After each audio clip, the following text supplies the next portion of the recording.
तो 9 में जो टेबल 4 और 5 मिला के टोटल टर्नओवर है अपना, है ना। इसीलिए इन्होंने जो है ये रिवर्स चार्जेस को जो है यहाँ एक्सक्लूड कर दिया है। ये टोटल टर्नओवर इंक्लूडिंग एडवांस ये -4G यहाँ तो टैक्स लाइबिलिटी में डाल दिया इनने।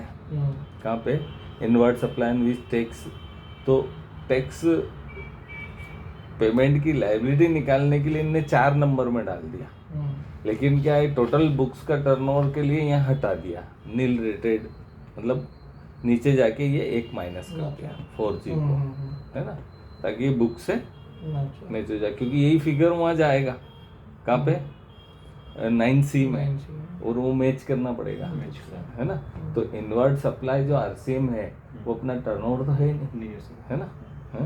तो अपनी बुक्स तो उसको परचेस में बताएगी, इसलिए यहाँ से उसको माइनस करना पड़ेगा। तो पहले ही 9C के पहले ही यहीं माइनस कर दिया है, तो वो नेट जाएगा, है ना। इसमें स्पेशल बात ये है कि ये जो अमेंडमेंट है ना, टेबल नंबर IJKLMN, है ना, तो ये credit note issued in respect of transaction specified in B2E। तो B2E में कौन से ट्रांजेक्शन है जो इसी साल से संबंधित इसी साल के रिटर्न बना रहे हैं, है ना। करेक्ट गए, मतलब करेक्ट गए, और उसी 12 महीने के पीरियड में ही हमने अमेंडमेंट कर दिया, है ना। जून का अमेंड दिसंबर में कर दिया। हाँ, अगर ऐसी सिचुएशन बन सकती कि पिछले 12 महीने का है, लेकिन अपन ने क्रेडिट डेबिट नोट अगले 6 महीने में उससे संबंधित बना है, तो आपको वो कहाँ जाके बताना पड़ेगा, ये 10-11 में बताना पड़ेगा, क्योंकि वो डिपार्टमेंट तो ये समझता ही नहीं है। वो तो ये समझता है कि जिस वक्त उनने भरा वही उसी पीरियड का क्या मानेगा वो टर्नओवर या जो व्हाटएवर। आपको बताना है कि ये मेरा उससे संबंधित था, तो वो वहाँ आएगा और ये यहाँ आएगा, है ना। Debit note issued in this transaction, है ना। Supply tax declared through amendment, है ना, ये सब ऑटो पॉपुलेट है। Supply advance on which tax is paid, तो यहाँ इन्होंने क्या डाल दिया, एडवांस पे टैक्स पेबल है ना। Supplier and advance on which tax is to be paid, है ना। तो ये जो टैक्स टू बी पेड है, तो ये जो है supply and advance which is to be on which tax is to be paid, है ना। तो ये जो है वो मतलब टैक्स पेमेंट में आएगा, लेकिन टर्नओवर में नहीं आएगा, पेमेंट, यानी, है ना। RCM वाला हो गया ये, नहीं टैक्स पेड तो मेरे को करना है, फिर एडवांस पेमेंट, हाँ एडवांस, अच्छा हाँ एडवांस वाला, अच्छा टर्नओवर में एडवांस टर्नओवर में नहीं आएगा, हाँ लेकिन आएगा टर्नओवर में। वो कौन से, वो दूसरे उसके, एक मिनट, GST की भाषा में वो टर्नओवर हो गया, लेकिन बुक्स की भाषा में वो नहीं हुआ, है ना। तो जब 9C देखोगे आप, है ना, टर्नओवर GST की भाषा में इनवर्ड सप्लाई का नहीं, लेकिन जितने आउटवर्ड सप्लाई GST तो मानता है कि आपको एडवांस आया, आपने सप्लाई कर दिया, वो अगले साल कोई बात करेगा नहीं, रिसिप्ट पे पेमेंट है ना।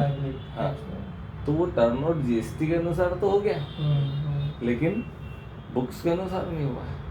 तो 9C में वहाँ अपने को क्या करना पड़ेगा, रिकॉर्ड दिखाना पड़ेगा कि इतना एडवांस है, वहाँ अपन दिखाएंगे ना।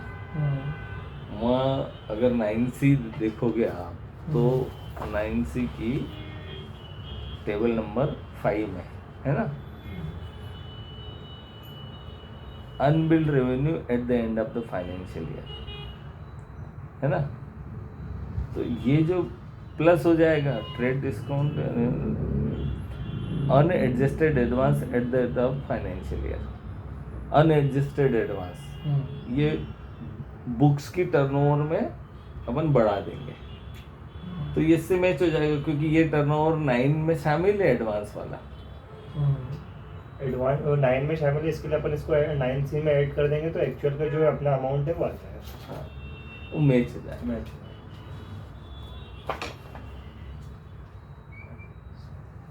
समझ गए? हाँ।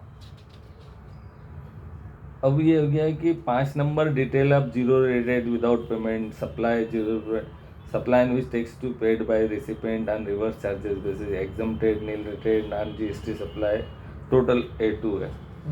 अब ये 5 नंबर बहुत इम्पोर्टेंट है। क्यों? Details of output supply made in financial year. भाई देखो, जीएसटी के अनुसार टर्नओवर क्या है आपका, सेल्स और ये। बुक्स के हिसाब से टर्नओवर क्या है?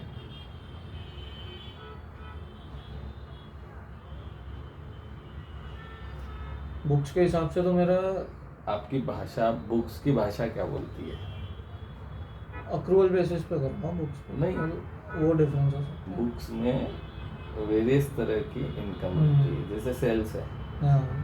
फिर आपने कुछ सर्विस प्रोवाइड करी, फिर आपको बैंक से इंटरेस्ट आया, अदर इनकम वाली है ना, कोई मैंने और कोई मतलब फाइनेंशियल मेरे को जमा हुए, मैंने P&L में होता है। तो प्रश्न ये उठता है कि वो मेरा टर्नओवर का पार्ट है कि नहीं, है ना। तो बेस्ट सॉल्यूशन ये है कि जनरली 3B और इसमें GSTR 1 में कोई बताता नहीं है इंटरेस्ट वगैरह, है ना, है क्योंकि उसके कोई वाउचर बनते नहीं है, ये बनते नहीं है, बिल बनते नहीं है ना।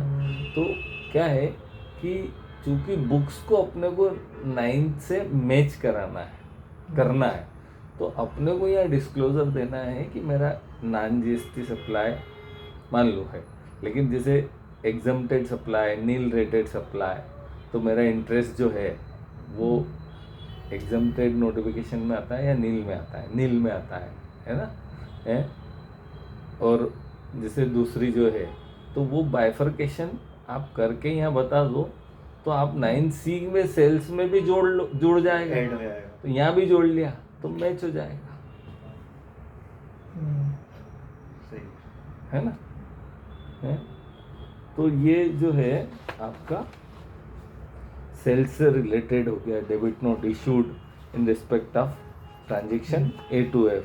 तो ये ये एग्जम्प्टेड में अगर टर्नओवर में कोई अमेंडमेंट हुआ, ये हुआ, है ना, हाँ। जो आपने टेबल 8 में रिपोर्ट किया था GSTR 1 में। आपको ये ध्यान रखना पड़ेगा 9 बनाते हो कि GSTR 1 में कहाँ बताया था जो यहाँ दिख रहा है ना। पॉइंट अपने को पूरे point to point we have to remember this, है ना। अब पार्ट 3 क्या है? ITC available, details of ITC available during the financial year. मतलब ये ऑटो पॉपुलेटेड आएगा, आप चेंज नहीं कर सकते, अपने आप ही वहाँ पे ये दिखेगा। ये कहाँ से ऑटो पॉपुलेटेड आएगा? GSTR 3B से 4 टेबल 4 से। हाँ, जहाँ लेजर में पोस्टिंग है, यानी आपने ये ITC क्या करा है,